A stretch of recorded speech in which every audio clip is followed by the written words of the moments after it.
Hello सबैजना नमस्ते। र आज चाहिँ एकदम दिन पनि मजाको भइरहेछ। र आज चाहिँ हामी एकदम आलु रोप्नु आइरहेको छ। अस्ति मोल बोकेको है, यो तपाईँले देख्न सक्नुहुन्छ। मोल अस्ति हामीले यहाँ बोकेको थियो है, यहाँतिर। र अहिले चाहिँ हामी तिनजना छु। दादा चाहिँ आएको छैन है। यहाँनिर हामी आलुको बिउ पनि लिइरहेको छु। यता पनि छ रोप्नुपर्ने चाहिँ। दिनहरू एकदम दामी दामी भइरहेको छ, देख्न सक्नुहुन्छ है। यो चाहिँ हाम्रो गाउँ है, यहाँ देख्न सक्नुहुन्छ। र यो चाहिँ एकदम मस्याम पनि पाक्दैछ, यहाँ देख्न सक्नुहुन्छ है। र यो चाहिँ अस्ति अलिक बारी खन्दाखेरि चाहिँ जराहरू काटेको कारणले गर्दा चाहिँ यस्तो ओइलेछ है। र अब चाहिँ हामी यहाँनिरदेखिको चाहिँ रोप्ने है। र अहिले भने चाहिँ हामीले चाहिँ यसरी मलहरू फिजाएको छौँ है। रोप्नुभन्दा अगाडि चाहिँ यसरी मल फिजाउनु पर्ने हुन्छ।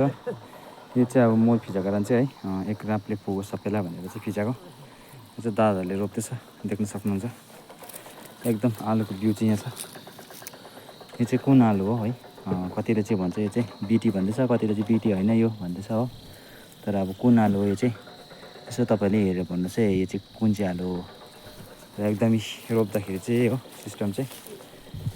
मुनि चाहिँ पहिला बिउ है, यो चाहिँ 6 इन्चीमा राख्नु पऱ्यो। साह्रै बाक्लो पनि लाउनु हुँदैन, राम्रो फल्दैन।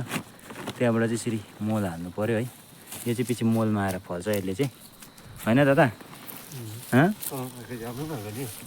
चाहिँ यहाँ माथि यो मलले छोप्छ होइन। त्यसपछि चाहिँ माथि मलमा आएर फल्ने। तर अदुवा चाहिँ हामी मलमाथि राख्छ है, अदुवा चाहिँ यो माथि राख्छ।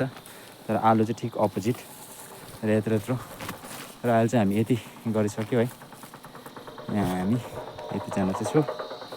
यत्रोबाट खोर्सानीले पनि यहाँनिर खोर्सानीहरू फलिरहेको छ। र यहाँ चाहिँ एकदम दिन चाहिँ मजाकै भइरहेछ, देख्न सक्नुहुन्छ।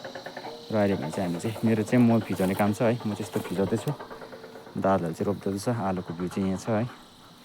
र हेर्दै गर्नुहोस् है त।